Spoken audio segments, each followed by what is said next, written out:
Hello guys, तपाईँ जापानमा हुनुहुन्छ अनि तपाईँ जहिले पनि कामको थकाइ अब 8 घन्टाको ड्युटी, बिहानको स्कुल, बेलुकाको काम भनेर थकाइ त तपाईँलाई पक्कै लाग्छ अनि जहिले पनि तपाईँ यही युज गर्नुहुन्छ मस्टर।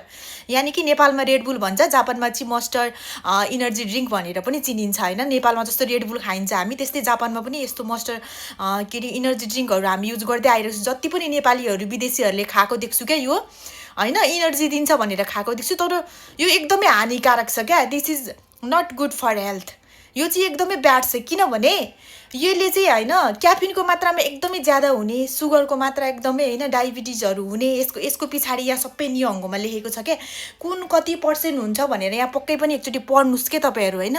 यो नपढिकन मान्छेहरूले इनर्जी ड्रिङ्क भनेर खाइराखेको हुन्छ, तर यसको यति यति बेफाइदा छ नि। तपाईँहरूलाई के थाहा, प्रजनन शक्तिमा पनि क्षमतामा पनि कमी हुने, पछि बालबच्चा नै नहुने पनि यसले भनेको छ। युट्युबमा गएर पनि यसको बारेमा सर्च गरेर हेर्न सक्नुहुन्छ क्या तपाईँहरू होइन।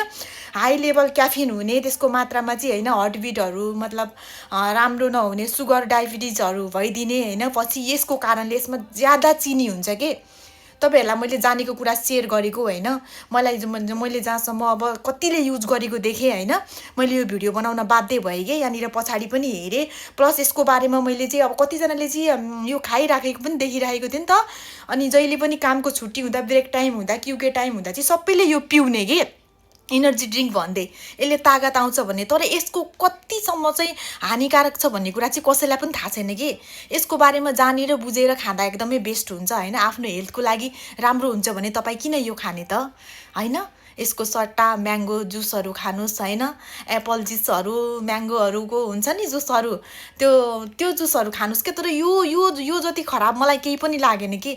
यसमा चिनीको मात्रा एकदमै ज्यादा हुने होइन, हार्टबिटहरू हुने मतलब होइन सबै। यो चाहिँ एकदमै के हाई लेभलमा क्याफिन भएको कारणले पनि चाहिँ यो चाहिँ एकदमै राम्रो छैन। त्यसको लागि मैले यो भिडियो बनाएँ। तपाईँहरू पनि यो खाना आजदेखि छोड्नु होला भन्न चाहन्छु। Okay, thank you for the watching.